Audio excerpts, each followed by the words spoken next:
Hello everyone, hope आप लोग अच्छे हैं। Welcome to Mamta classes. आज हम लोग revaluation of assets and liability से रिलेटेड एक न्यूमेरिकल सॉल्व करेंगे। बेटा अभी एक क्वेश्चन आपके स्क्रीन पे डिस्प्ले होगा, उसका स्क्रीनशॉट ले लीजिए। Let's start with the question. A, B and C are partners sharing profits and losses in the ratio of 5:3:2. From 1st April 2021, they decided to share future profits and losses equally. 3 partners हैं A, B, C। Profit sharing ratio था 5:3:2 का। 1 अप्रैल 2021 से उन्होंने decide किया कि profits equally share करेंगे। Their balance sheet as at 31st March 2021 stood as follows. इसी date का नीचे बैलेंस शीट दिया हुआ है। बैलेंस शीट के नीचे बेटा देखिए कुछ एडजस्टमेंट्स दिया हुआ है। Partners agreed that value of land and building be increase to ₹5 lakh and stock be decrease by ₹20,000। Land and building का वैल्यू 1 अप्रैल को हो गया 5 लाख और स्टॉक घट जाएगा 20,000 रुपए से। रीवैल्यूएशन में 2 वर्ड बहुत इंपॉर्टेंट है, टू एंड बाय।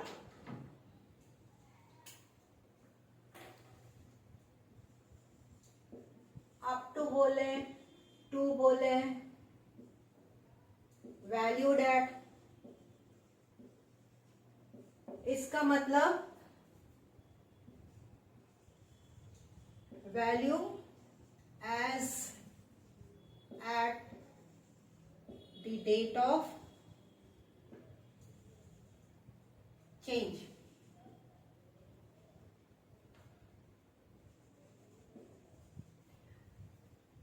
तो वर्ड अगर लिखा है अप टू या वैल्यूड एट, इसका मतलब है कि जिस दिन प्रॉफिट शेयरिंग रेशियो चेंज हो रहा है उस डेट को एसेट या लायबिलिटीज की वैल्यू कितनी है।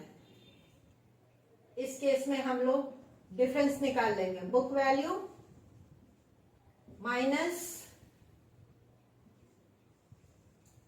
Value given as adjustment।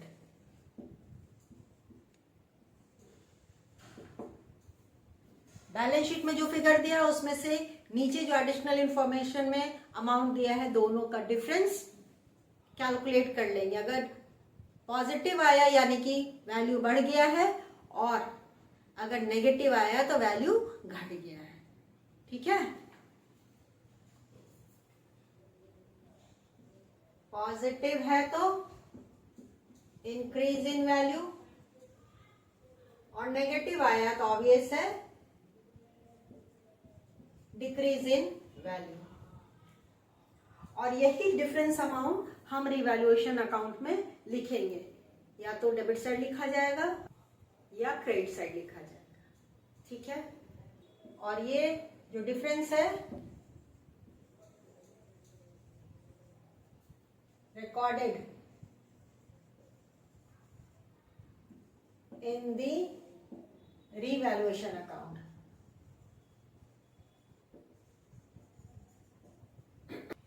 पहला ट्रीटमेंट ये हो गया।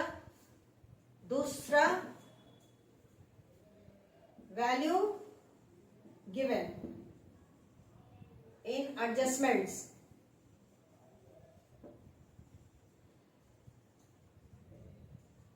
इसको शो करेंगे बैलेंस शीट में। याद रहेगा ना, जो एडिशनल इंफॉर्मेशन में एसेट या लायबिलिटी का वैल्यू दिया है वही वैल्यू बैलेंस शीट में शो होगा।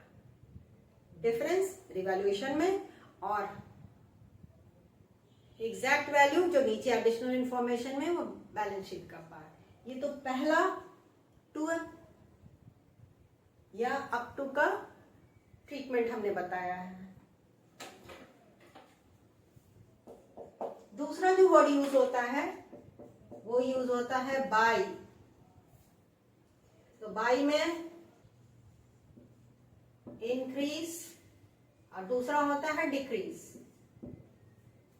इतना से बढ़ गया, decrease by ₹10,000, increase by ₹20,000 and so on. तो ये जो अमाउंट है बेटा ये रिवैल्यूएशन में जाएगा। जितना से बढ़ा है जितना से घटा है वो रिवैल्यूएशन का पार्ट है। और बैलेंस शीट की जब बात करते हैं तो बुक वैल्यू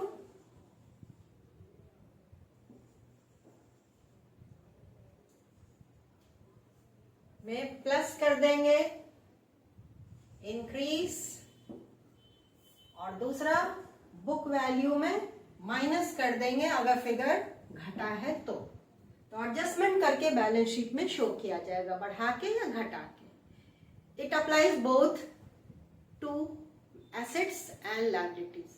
तो ये कॉन्सेप्ट आपको याद रखना पड़ेगा, बच्चे इसमें हमेशा गलती कर देते हैं कि रिवैल्यूएशन में कौन सा अमाउंट ले जाए, बैलेंस शीट में कौन सा ले जाए। तो ये कॉन्सेप्ट अगर याद रहेगा तो गड़बड़ नहीं होगी। Let's move ahead.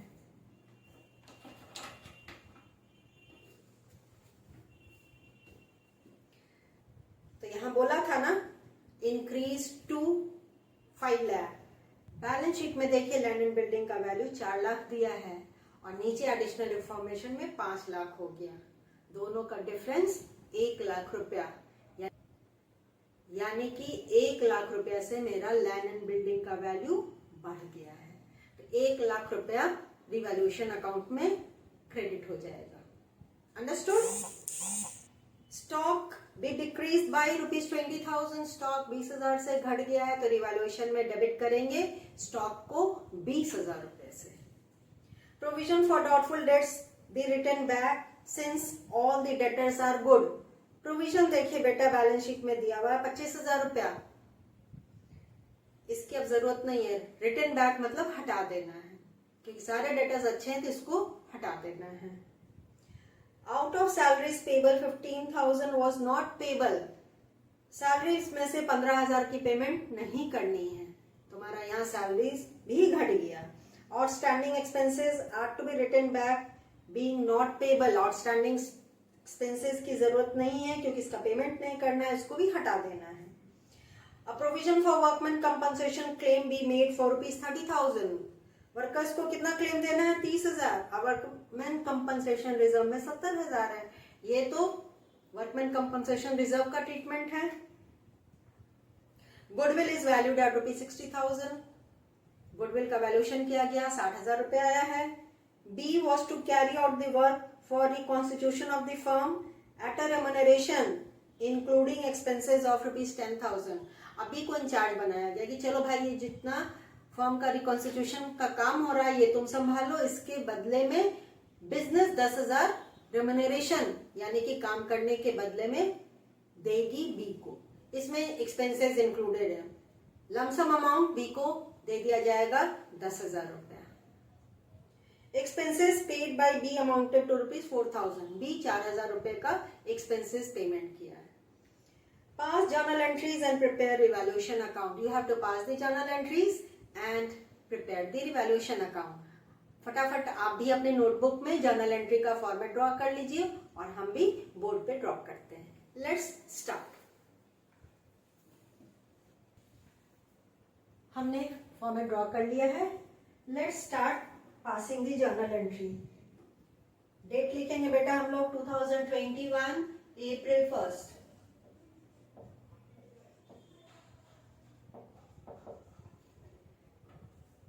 कोई भी सवाल होगा सबसे पहले हम बैलेंस शीट में जो आइटम्स दिया है उससे रिलेटेड जर्नल एंट्री पास कर देंगे। बैलेंस शीट में देखिए लायबिलिटी साइड जनरल रिजर्व है और वर्कमैन कंपनसेशन रिजर्व दिया है। Subject to adjustment workman compensation reserve का भी एंट्री पास कर देंगे और जनरल रिजर्व को भी पार्टनर्स के बीच में डिस्ट्रीब्यूट कर देंगे।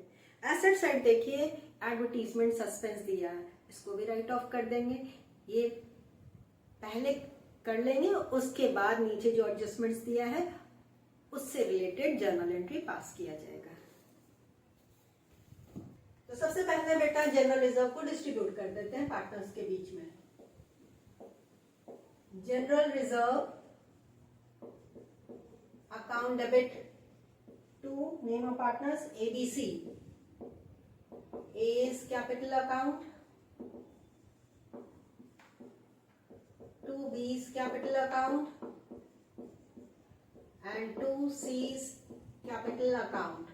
Amount of general reserve is 50,000 and profit sharing ratio 5:3:2 का है, old ratio. तो 25,000 A में, 15,000 B में क्रेडिट हुआ और 10,000 C में क्रेडिट हो गया. General reserve credited to partners, capital account in old ratio.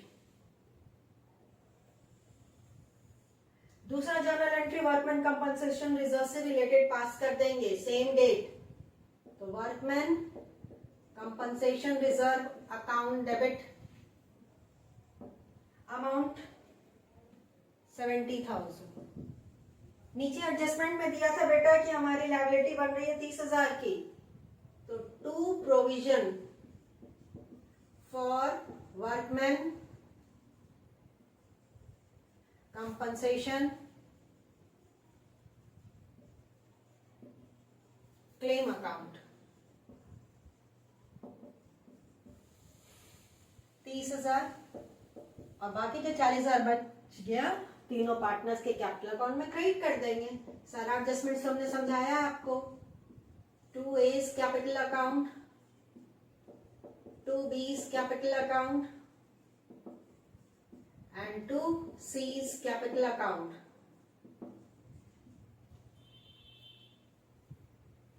$20,000, 12,000 और 8,000.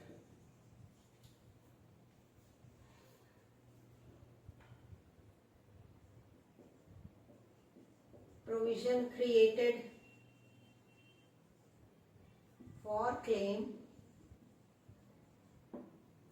and balance of WCR credited to partners capital account.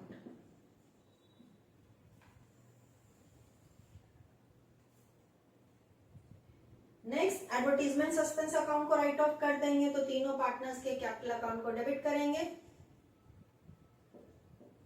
A's capital account debit, B's capital account debit, C's capital account debit. To advertisement suspense account. Amount is 40,000. 40,000 से advertisement suspense account को credit कर दीजिए और तीनों partners के capital account को debit किए. 20,000 पहला को, 12,000 दूसरा में डेबिट हुआ और 8,000 तीसरा में. देखिए यही 40,000 हम यहाँ पे डिस्ट्रीब्यूट किए थे. जब एक बार यहाँ कैलकुलेट कर दिए तो यहाँ फिर से कैलकुलेट करने की जरूरत नहीं है, बस कॉमन सेंस लगाइए, फटाफट सवाल बन जाएगा.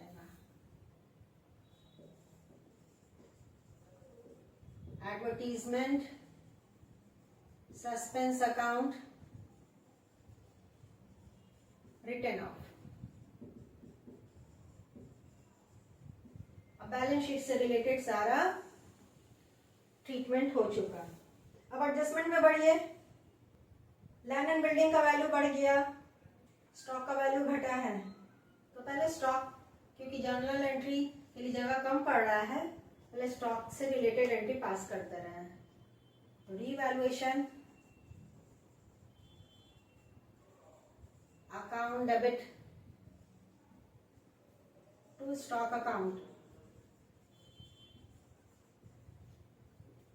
20,000 से हटा है, तो डेबिट में भी 20,000 और क्रेडिट में भी 20,000. Decrease in the value of stock.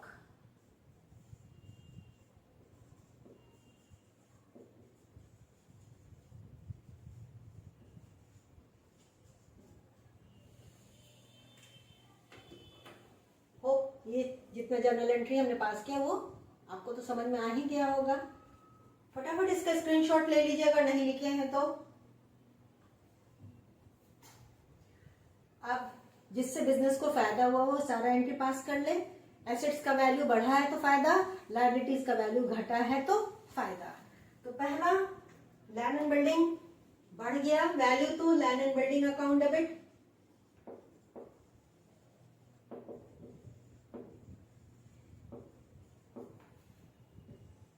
With ₹1 lakh, 5 lakh में से 4 लाख घटाने के बाद प्रोविजन की जरूरत नहीं है बेटा। तो प्रोविजन हम क्रिएट करते हैं कि अगर बैड डेट्स हुआ, डेटा से कुछ हम रिकवर नहीं कर पाए, उसको एडजस्ट करने के लिए अब उसकी आवश्यकता नहीं है, यानी कि सारे प्रोविजंस को हम राइट बैक कर देंगे, डेबिट कर देंगे। Provision for doubtful dates account debit.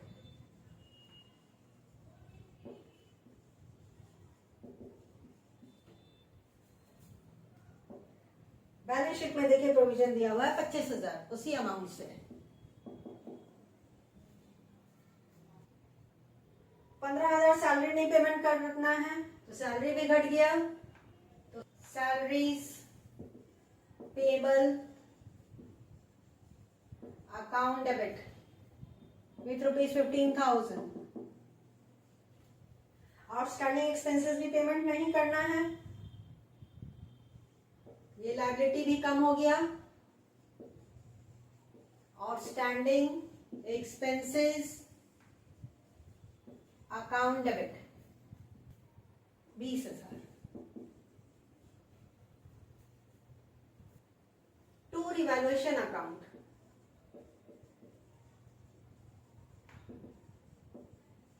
सबका टोटल करके 1,60,000।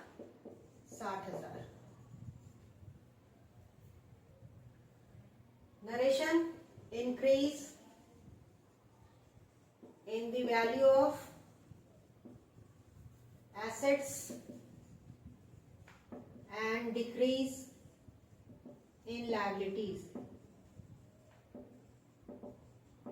कॉमन नरेशन लिख दिए, एक एक आइटम्स का लिखने की जरूरत नहीं है। रेम्यूनरेशन पेमेंट किया जाएगा टू बी, तो उसके लिए रिवैल्यूएशन अकाउंट डेबिट।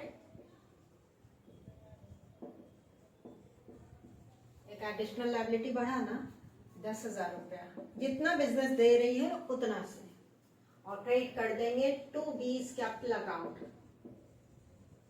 बी को मिलेगा, कैपिटल उसका बढ़ जाएगा, इसलिए कैपिटल अकाउंट को क्रेडिट कर देंगे। अब एक्चुअल में बी कितना एक्सपेंस पेमेंट कर रहा है उससे बिजनेस को कोई मतलब नहीं है। वो ज्यादा पेमेंट करे कम पेमेंट करे ये बी समझे, तो उसकी एंट्री बिजनेस के बुक्स में पास नहीं की जाएगी। जितना बिजनेस दिया है या देगा बी को वही रिकॉर्ड किया जाता है, ठीक ना। रेम्यूनरेशन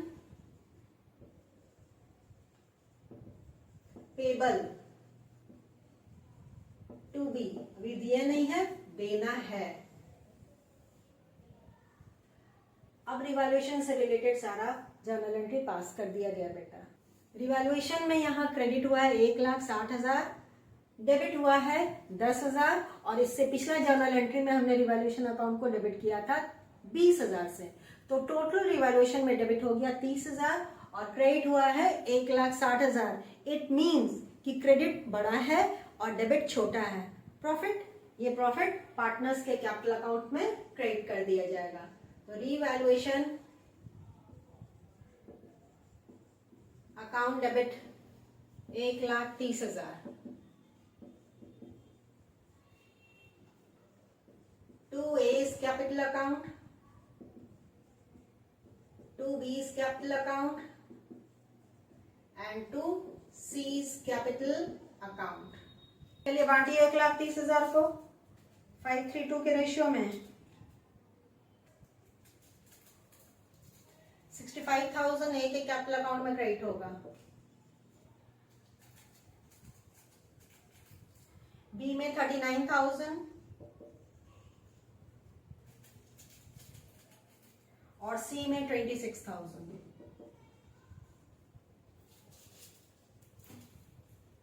प्रॉफिट ऑन रिवैल्यूएशन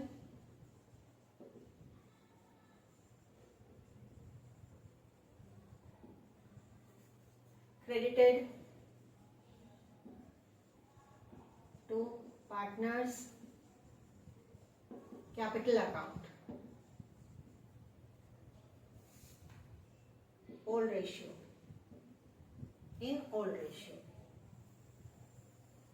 अब गुडविल वैल्यू करके लाया गया है 60,000 रुपया. गुडविल का ट्रीटमेंट करना होगा. उससे पहले हमको गेनिंग या सेक्रीफाइसिंग रेशियो निकाल लेना होगा.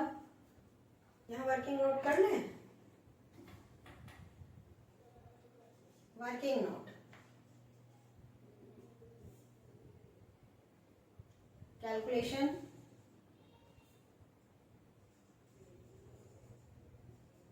of sacrificing ratio. A, B और C का यहाँ कर ले रहे हैं. जगह थोड़ा सा कम पड़ रहा है. ओल्ड रेशियो 5/10, 3/10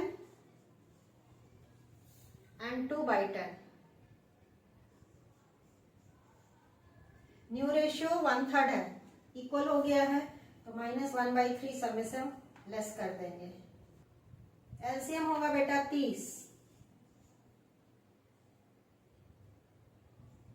15 - 10 5/30 मतलब ये सेक्रीफाइस कर गया. इसका भी 30 होप फ्रेम में आ रहा होगा. 9 - 10 -1/30 गेन. बी गेन कर गया. सी का एलसीएम तो 30 ही होगा. 6 - 10 यानी कि -4/30 मतलब ये भी गेन कर गया बेटा. तो यहाँ पे ए सेक्रीफाइस किया है 5/30 से, बी गेन किया 1/30 से और सी गेन कर गया 4/30 से. तो ए के कैपिटल अकाउंट को क्रेडिट करेंगे, बी और सी के कैपिटल अकाउंट को डेबिट कर देंगे. B capital account debit. अब नीचे जगह नहीं, यही कर दे रहे हैं. ₹60,000 into 1/30. C's capital account debit ₹60,000 into 4/30. 2,000 B के कैपिटल अकाउंट में डेबिट होगा और 8,000 C के कैपिटल अकाउंट में डेबिट हो जाएगा और दोनों का टोटल करके A के कैपिटल अकाउंट में क्रेडिट हो जाएगा with ₹10,000 to A's capital account. Adjustment for goodwill.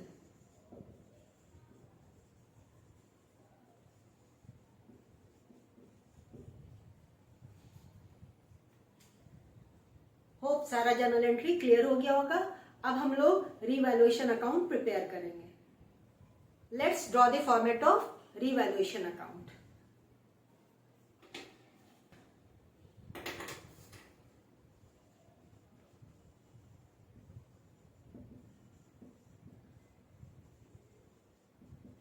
हमने रिवॉल्यूशन अकाउंट का ड्रॉ कर दिया. पूरा हमने इरेज नहीं किया क्योंकि डाटा हमको यहां से कुछ मिल जाएगा. तो रिवॉल्यूशन अकाउंट में सबसे पहला जो जर्नल एंट्री डेबिट किए थे वो स्टॉक था. टू स्टॉक अकाउंट 20,000 से. इस जर्नल एंट्री में रिवॉल्यूशन अकाउंट को डेबिट किए हैं और बी के कैपिटल अकाउंट को क्रेडिट किए हैं. तो डेबिट साइड लिखेंगे to बी's capital account.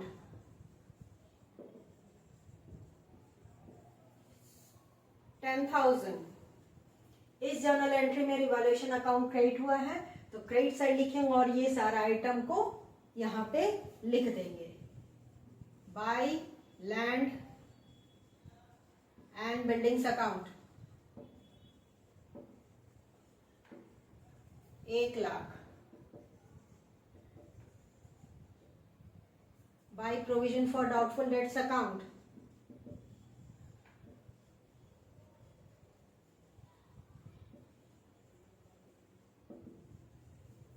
25,000.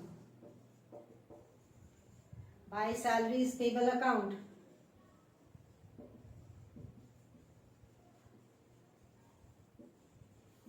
15,000. By outstanding,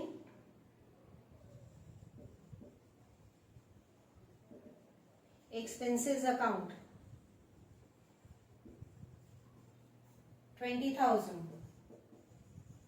and profit जो डिस्ट्रीब्यूट होगा डेबिट साइड, क्योंकि क्रेडिट साइड बड़ा है, डेबिट साइड छोटा है, तो ये प्रॉफिट इंडिकेट हो गया. To profit transferred to capital account, A, B और सी. 65,000 ए में क्रेडिट किए थे, 39,000 बी में क्रेडिट किए थे और 26,000 सी में क्रेडिट किए थे. तीनों का टोटल करके आउटर कॉलम में 1,30,000. फाइनली ग्रैंड टोटल दोनों साइड का कर देंगे 1,60,000.